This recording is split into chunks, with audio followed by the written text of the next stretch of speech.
Hey everyone, before I get started, I just want to remind you that if you like my content, hit that like button, subscribe to my channel, and then join the Militiaman and Crew Patreon community by clicking the link in the caption. Good evening, everybody. I hope everybody had a great Monday. I know everybody's back to work, and it's one of those days where, got to do the mundane. But you know what? It's getting into spring and going into summer pretty soon, and I think everybody's going to be really happy and excited because there's a lot to look forward to. It's been a long winter for me where I live, and so I'm looking forward to the heat. We were out celebrating some birthdays in the family to my son-in-law Sean this weekend, and so it was really nice to be able to be out in the fresh air and sunshine. It was great. A little bit of sprinkling rain, but man, the clouds and sun was just gorgeous. So it was pretty fun.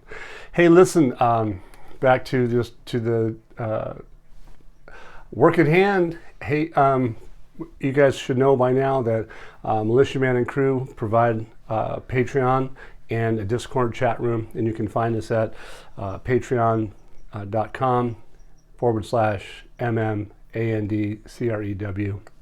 That's MM and Crew. And we have all the information that we're going to go over today. We have all the information that we went over the last few days, last week's, last month, last year. So you can come in, do searches if you need to, and look up keywords to help you in your study. Because I think everybody out there in the Dinar land at this stage of the game really should know at this time, the Iraqi dinar is not a scam. It's a real currency. It's a real country. It is a real government. It's many real things. It's going to be a real component to the international financial world, and they openly state that kind of stuff. So our last video, I mentioned that Taif Sami, for instance, was in England, and what was she doing? Part of her work there was effectively mirroring Fuad Hussein's work in Washington, D.C., but the kicker was that she was doing inspections on bank buildings, reinsurance company buildings, and in one of the most expensive, most famous, most profound places in the world. It is an international financial center, and Iraq's coming back to where she's about to be placed in her rightful position. Iraq has an unbelievable amount of natural resources. She has an unbelievable amount of youth for employment, unbelievable amount of education potential, unbelievable amounts of tourism, natural resources. But then again, you have the electronic systems. What you're seeing in the world is that they're going towards a digital transformation, and Iraq's going to be part of that digital transformation, and already is, and it's been proven. Why? With that ASYCUDA system, it's a global system. It is an electronic system. You can see that they're focusing in on internet now. It's not only electricity, but now it's internet too. And that's a big deal because you need electricity to have the internet. Okay, but if you have the internet and quality electricity, you've got power. And what that power is going to do is going to drive a global system for their ports, their imports, exports, all of that. So think about how dynamic that is and what it's going to entail. Because all of the things that they tell you that they've got large gold reserves. They tell you they've got large foreign reserves, and they actually tell you the truth. Be told is that they tell you that they have a safety net in the sense through the Federal Reserve, whether you like it or not. It's a safety net for their oil sales. I'm not going to get into a history lesson, but you guys should look it up. The reason why that money is there is because Iraq had a lot of debt under Saddam Hussein. I think Iraq was in debt more than any other country in the history of the world. Well, bear with me on this, but just say close. Second maybe. So anyway, all that is part of this whole process because they don't necessarily have to pay that debt back under the way it's structured. They can keep moving forward. Now, if they choose to jump from the circumstances that they're in, it opens them up for lawsuits, I think. It's my belief from what I read, and it's beyond my pay grade, but that's my belief, that it would open them up for lawsuits, and they could tie up their money for years, decades, okay? So the bottom line is there's going to be a give and take between Iraq and those coalition forces. Coalition in itself is, I think it's equivalent to about 84 countries, so it's not just the United States. But ultimately, aside from that, think about those things, because what they say in the news doesn't always mean that that's their focus and foundation. So remember, they were in the UN Assembly meeting. I put that in my audio, my video the other night, because of the fact that they're talking about al-Sudani being in those meetings at the UN Assembly. And they invoke global financial system. And they did it again this weekend. So when they talk about global financial system, they talked about being a savior to the global financial system. They had a whole Davos meeting after that UN Assembly meeting on restoring confidence. We've been over all that. And they're talking about Iraq being part of that. So that's why everybody needs to kind of slow down. Well, not everybody, but you know what I mean. Let's all slow down a little bit and take it for what it's worth, and think about what this is, that what I bring you. It's a real study. I didn't spend 10 years or almost 15 years of my life doing something I didn't believe in. I wouldn't be here talking to you guys if I didn't believe in it. That's a fact. I've been doing other things throughout my life. And the one reason why I have been to where I am and how I got to where I am today is because people trusted me. They liked me. They liked me because I have integrity. And I tell them my beliefs from study. And here I am, again, with other people, lots of people. Thank you all, by the way. I'm blown away having over 44 million views in just a little over a year. I was like, wow, that's a lot of people. It's kind of nerve-wracking. But the cool part is that I think I touched some hearts. I touched some people, because not everybody learns easily, and not everybody understands everything easily. Some people have different perspectives and different ways of learning. My wife has raised 2 kids, homeschool, and completely 2 different children, wonderful kids, 2 different learning ways of learning. And that's my last point, was that not everybody learns the same. But hey, to be successful and to know what you own, to be successful, it takes a little hard work. That's all.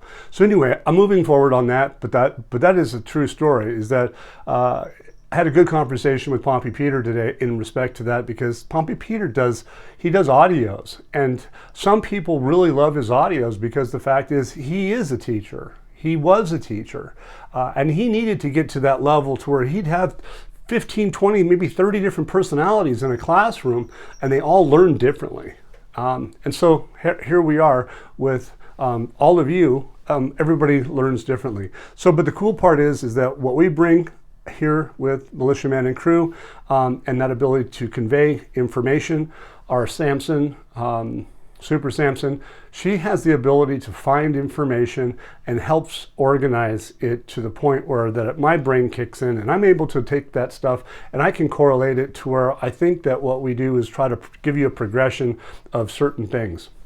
I'm not tooting a horn. I'm just talking about this is how it's kind of done. And is it a lot of work? It's a massive amount of work. The hours that are spent to do this type of work is off the charts, you guys. It isn't just like, oh, these guys wing it and you know, we're raping the public. I don't think it works that way. But the nice part about it is that we have a passion, we have a belief for the truth, and we give the information the best that we can and to the best of our knowledge and our opinion. We don't have all the facts. It's not for us to have all the facts. That's beyond our pay grade.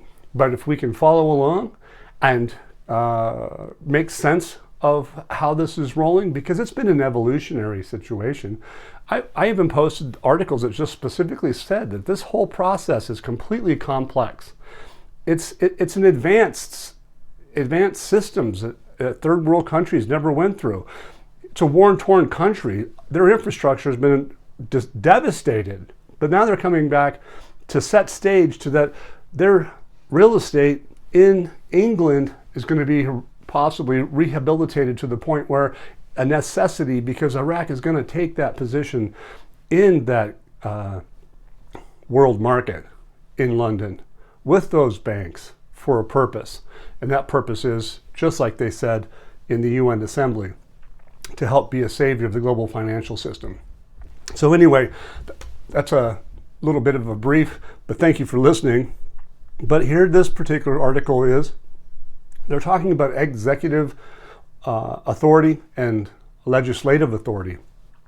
Everybody is going to have that when it comes to laws and regulations and stuff. But to have a strong foundation, you're going to have a really strong executive authority and a legislative authority. And so Mohammed Shia al-Sudani confirms that the direct financing of the region in accordance with the decision of the federal court. So you have to have that legislative aspect. You have to go by rules, laws, international laws. And one of the things that has been said is that they had some problems with the oil sales through Turkey and etc. But because who was it hurting? It was hurting the citizens. So they have to take the decisions of the federal court seriously. And in the presence of the ministers of the environment and justice, the Prime Minister Mohammed Shia al-Sudani, members of the House of Representatives, they all by the Patriotic Union of Kurdistan, they got together, had meetings, and it says that the government aims to develop the economic sector. And we know that. We're seeing evidence of that everywhere, that's the whole focus, is to go to a market economy through the private sector. It says its efforts to improve services and ensure decent living for citizens throughout Iraq in accordance with the priorities included in the government's program in this aspect. You're going to hear a little bit later too that the World Bank is involved with that social aspect. The bottom line is that even al-Sadr, he's been popping up a little bit, and al-Sudani has been about the citizens. Okay, the Constitution is about the citizens, and they're working to get to that stage. That's what they're looking for, getting the citizens that purchasing power is part of their constitutional rights, is to have some of that. It's okay to have fair governance. Even in the Kurdistan region, you can't be having 5 employees doing one job and skimming off the top. The electronic systems that they have in place now aren't going to allow that. It says this meeting witnessed an emphasis on the necessity of integrating the relationship between the executive and legislative authorities, the importance of continuous coordination in order to legislate laws that support the work of the government to address obstacles facing the implementation of projects, programs, and plans in various sectors.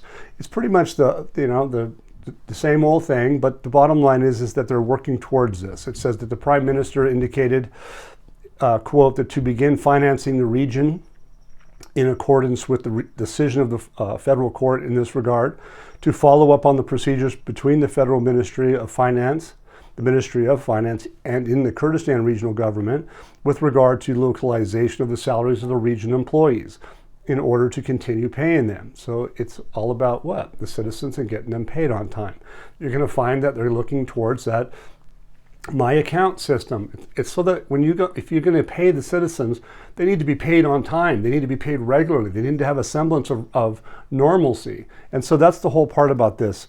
And they say that it was emphasized to continue the dialogues with the federal government and the Iraqi Kurdistan regional government regarding common files, but some of the solutions in accordance with what was stipulated in their constitution.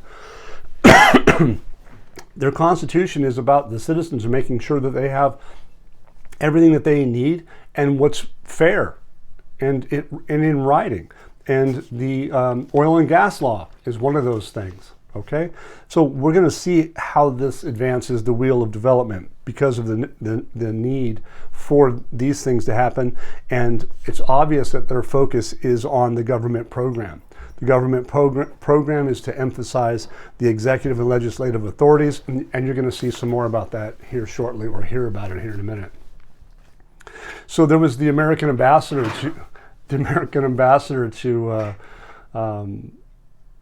was in Baghdad, Alina Romanowski, she's there. And what are they talking about? They're talking about, they're confirming on Sunday that ISIS still poses a threat in Iraq, and that the work of the US-led military coalition with Iraq to completely defeat the organization has not yet been completed. Well, it's not going to be completed 100% into the future. There's reasons for it, but they're going to work on it. But one of the things I think they're going to be talking about in the future is the Strategic Framework Agreement, and switching it a little bit from what it was as a Strategic Framework Agreement, but into a bilateral agreement. But the bottom line is that the United States and Iraq are having a partnership. And optics for optics, trust me on this one. I went over it a little bit with the European Bank of Reconstruction and Development, and who is one of the largest stakeholders. So look, you might think that this is happening, they're leaving, they're not leaving. Bottom line is that I think everybody in the world, not just the United States, but those other 84 countries that helped in the past are still willing to help as bilaterally, each and every one working together with Iraq to make them a safer, more prosperous and functional and a dynamic in the Middle East for finance, for energy, for many different things. So let's see how that turns out. But ultimately, I'm not going to get into too much about this, but it says that, working together to shape the future of strong bilateral security partnerships between the United States and Iraq is an important situation. And so that's truly where they're going to be. You know, if you guys think about what they have done and what they have in place already, you gotta, give a little, take a little when it comes to what they say and what they do. And what they're doing is creating environment for investment. They're creating environment for the Development Road Project, which is going to be, what they use is sustainable. They're going to have it so that it doesn't just go away and poof into the wind. It's going to be an ongoing process. They didn't get this many years, almost 20 plus years to where they are today to have this fall apart. Again, they said, restore confidence to the world financial system. That's part of Iraq's job, and they're going to do it, whether you like it or not. It's going to happen. So here, for instance, the transport announces that 50 new locomotives will soon join the Iraqi fleet. Well, what are they going to need if everything's going to be status quo and the Iraqi dinar is a scam? Why do they need 50 new locomotives, right? If they're going to rebuild their country, they're going to need all the extra help that they can get. And this article that I just read you, the title of it says that the laboratories of the General Company for Iraq's railways are designed to accommodate 250 main line locomotives and 50 transport locomotives with the latest engineering designs. And they point out at the end here, it's hoped that 50 new locomotives will arrive, bringing the total number of operating locomotives to 80. And they can use 250. They need 250. So is there some room for growth? I think if anybody's an investor and they would see that, they'd think about that for a minute and say, whoa, they need 250 and they may only have 80, but they need a lot more. Is there any room for investment in railroads in Iraq? Just something to think about. Economic steps that are in the right direction is another article. Economic diversification contributes to attracting foreign and local investments and plays a major role in making the non-major or the non-oil sectors. I would say that it says non-major, but that's what it says. But I would in place non-oil sectors of the economy to contribute to increasing the gross domestic product by large percentages of up to 50%. Okay, so that's how big this is. This is not a small endeavor. That's just one entity that is going to help do that.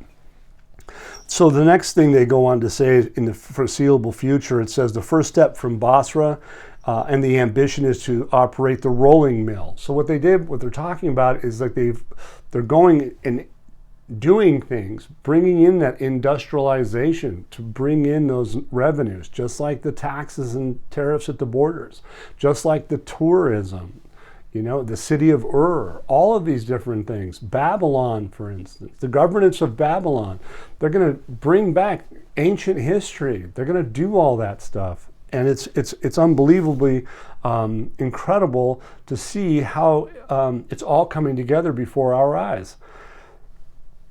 Clearly, look, there's forward movement in the revitalization of Iraq's industrial zones. They're talking about building 10 cities, 10 industrial cities, up to 15 industrial cities, potentially 52 other cities outside of the industrial realm, up to 4 million housing units.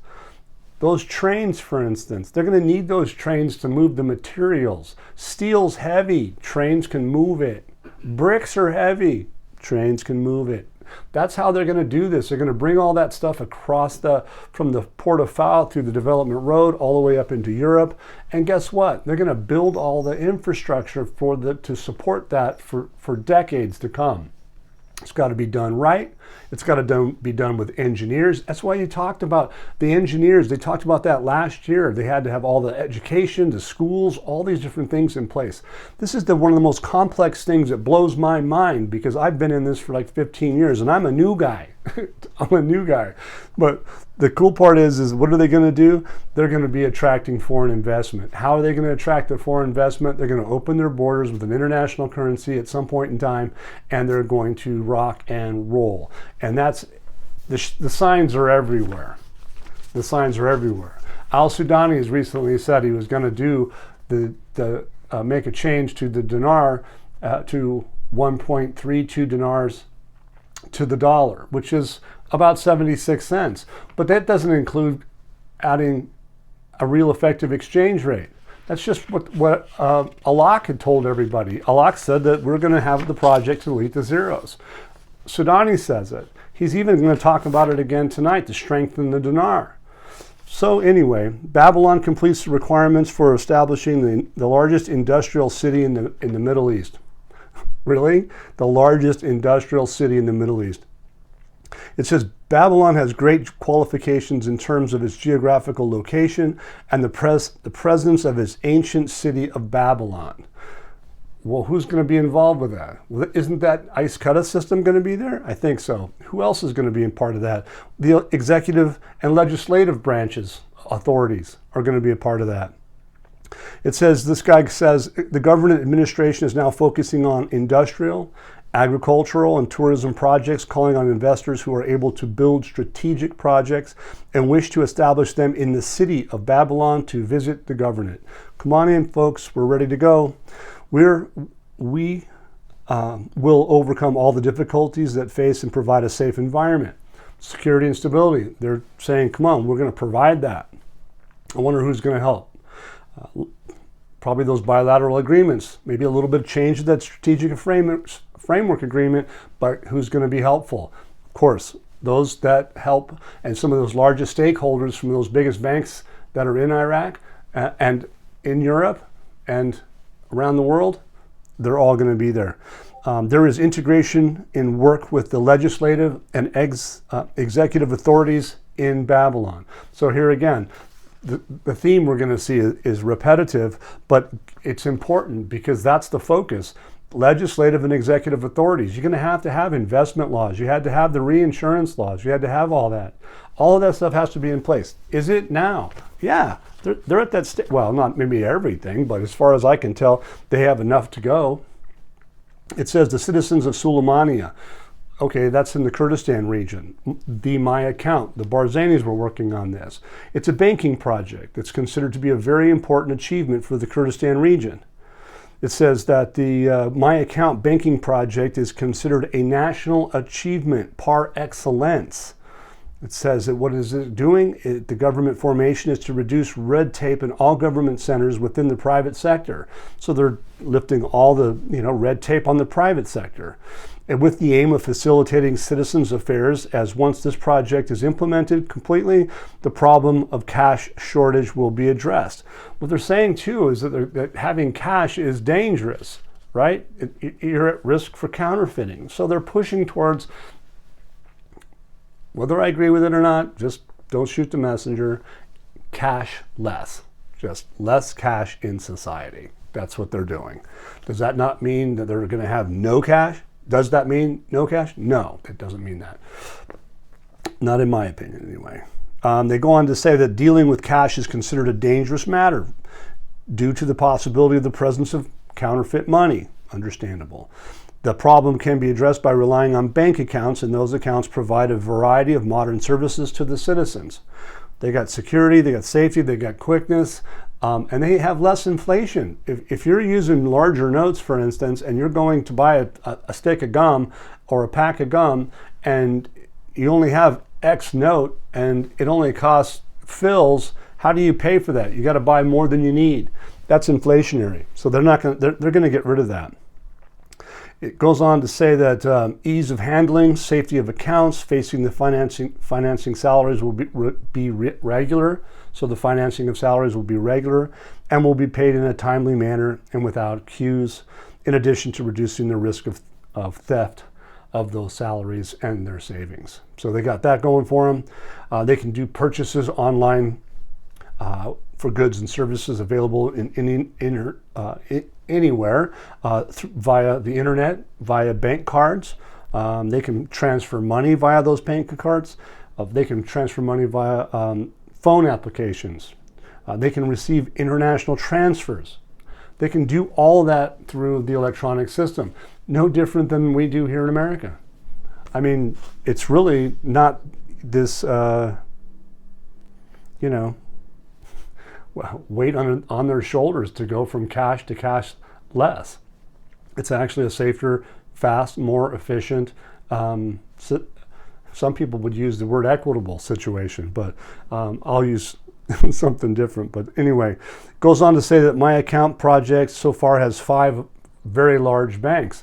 The ASYCUDA Bank. I don't know if you haven't looked up ASYCUDA Bank, they have a history. I would say that you should look that one up. The Bank of Beirut, Arab countries, the BAC, Sihan Bank, RT Bank, and the National Bank of Iraq. Those 5 right now are they're showcasing those banks, and it makes them look good that they'll contribute, and they're going to have that success will show that the Kurds always seem to think they're a little bit better than the Baghdad people. Not that that's fair or not, but they're proud people and they just think that they're better than others sometimes. But the fact remains is that they do things sometimes maybe a little bit more in advance than other places, and so they're trendy. Maybe that's what's part of that system and why they're focusing in on it. The Ministry of Planning discusses with the representatives of the World Bank the progress made in the work of the Social Fund and Development Projects. So again, we come back to what?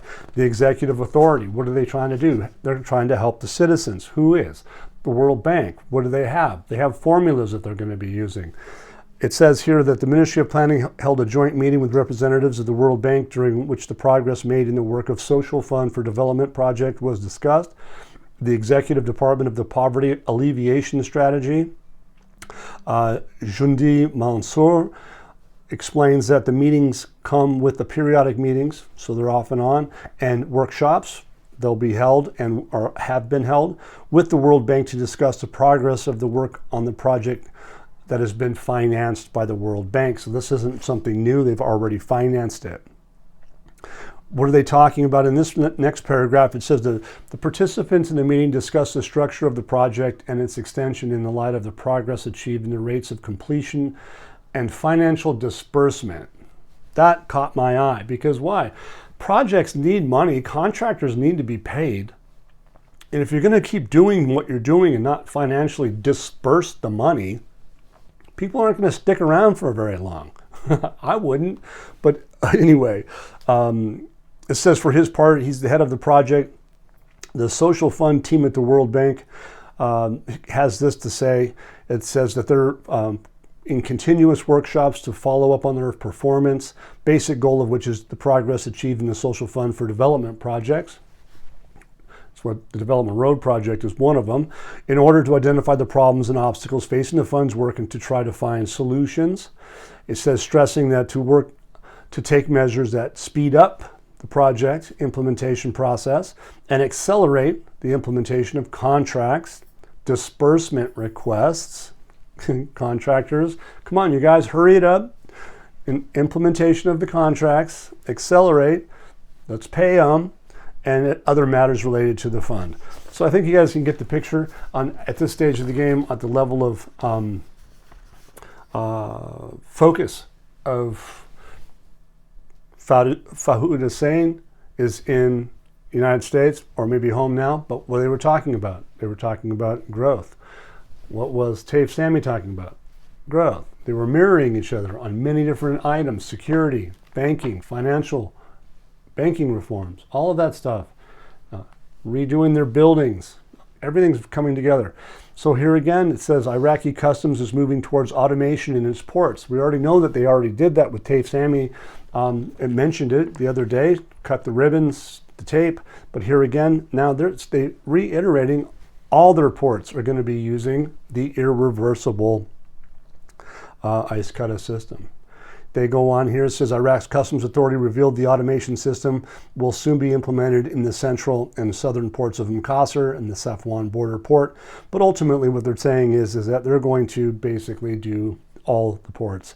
It says, this gentleman confirms the success of the full actual implementation of the ASYCUDA World Computerized Customs Clearance System at the Welcome Square Customs Center in Mqasr Port, which was opened this March under the patronage of Finance Minister Taif Sami. So I just didn't make that up. It's for real. What is it going to be doing? It's going to be, one of the main things is it's going to be watching for those that are paying customs duties electronically. It says the ASYCUDA system, which relies on the internet. I brought that up earlier. It says it's implemented globally to simplify and improve customs procedures, calculate and collect duties, show me the money, combat corruption, catch the bad guys, customs invasions, again, catch the bad guys, and remove obstacles to the movement of goods and merchandise between the world's ports. These steps by the Iraqi customs authorities demonstrate its endeavor to improve the efficiency of its work and combat corruption by implementing modern systems such as the ASYCUDA system. One of the snippets that I brought in was the head of the Border Ports Authority, Major General Omar Al-Wali, confirms today, Sunday, and this is a while ago, that the ASYCUDA system will continue at all border crossings and is irreversible. So in other words, all the corrupt boys and girls and or men, women, whatever, they are going to find out that you're going to have to play by the rules. So lastly, I know I've been long, but a measure in Baghdad regarding the dollar exchange rate alleviates the suffering of the Kurdistan employees. Farman Hussein confirmed today, March 25th, that the decline in the dollar exchange rate mitigated the economic effects of the financial crisis and the delay in dispersing salaries in the region. It goes on and on and on, but he goes and stresses that the exchange rate is heading to decline further, which contributes to a gradual decline in market prices and goods. Now realize they're talking about the parallel market to some degree. It says the market and this crisis are on their way to being resolved once and for all. I think we'll talk about that for a minute. The visit of the Prime Minister Mohammed Shia al-Sudani to Washington is very important at the level of financial and economic files. Al-Sudani is discussing with the American side the promotion and strengthening of the Iraqi dinar, lifting obstacles on some banks, as well as providing sufficient cash liquidity from the dollar to Iraq by the Treasury, okay, which is why the visit is considered important and will have positive results on the economic files. Okay, Look, the parallel market is not going to dictate, in my opinion, what the country of Iraq is going to do with their real effective exchange rate. The parallel market is an illegal market that has its own consequences, okay? It's illegal, so people can go to jail. You can have your money seized. There's lots of different issues there. People going into the street and buying dollars for doing business and or travel can find themselves having a problem. There were specific banks that they gave out. I think it was Rafidain, Rashid, and Iraqi Trade Bank. They just said this, like, this is what you have to do. We're going to shut it down. We're going to stop the payments. They've already stopped payments for certain things for the government to function. We haven't heard anything more about that for like quite a while now, a few days to a week, maybe even 2 weeks, okay? Things are changing quickly. And basically what he has said, though, al-Sudani has told the citizens to hold dinar and not dollars, as the dinar is stronger. We have that in our Patreon room. And force those consequences into action. That's what it will do. By the time, if everybody holds out, they do what they do, and they realize that the dinar is going to be stronger, it's going to be a sad consequence to find out that you got rid of all your dinar under your mattresses and bought dollars when the dinar is stronger. So that's incredible to think that people would sell out. Just like any investor, you sell too soon and the stock jumps, you lose, and it's sad. But that's how markets work, and that's life. They go on to say, though, I think that the parallel market is going to cease to exist quickly once they decide to change the value of their currency, interlink with the international financial system, and show that that they are restoring that confidence to the international financial world. They said they were going to do it. I think that the world should hold them to it. I think that everybody and their brother should talk to them about it. So maybe al-Sudani's phone's ringing right now. Okay? Well, anyway, everybody, thank you very much for being with us. I appreciate the fact that everybody was able to be here with me this evening, with the crew, I should say. And by the way, all you new folks, it's great that you know, and it's easy to come in. If you read the instructions, we give them to you. Just keep in mind, when you come into Patreon, through Patreon, do so and with a web browser. It'll make it so much easier for you. Don't use an app. And by doing so, you'll be able to access the Discord chat room far easier with no problems. And then you'll have people like Gigi or Samson or Greg greet you, bring you in, and that way you can figure out where to go and how to act. It'll be great. So by the way, all this hard work, we really appreciate all you guys' support. We have Zelle, Venmo, and PayPal to help with that extra work that we do. Appreciate it, you guys. Thank you so much.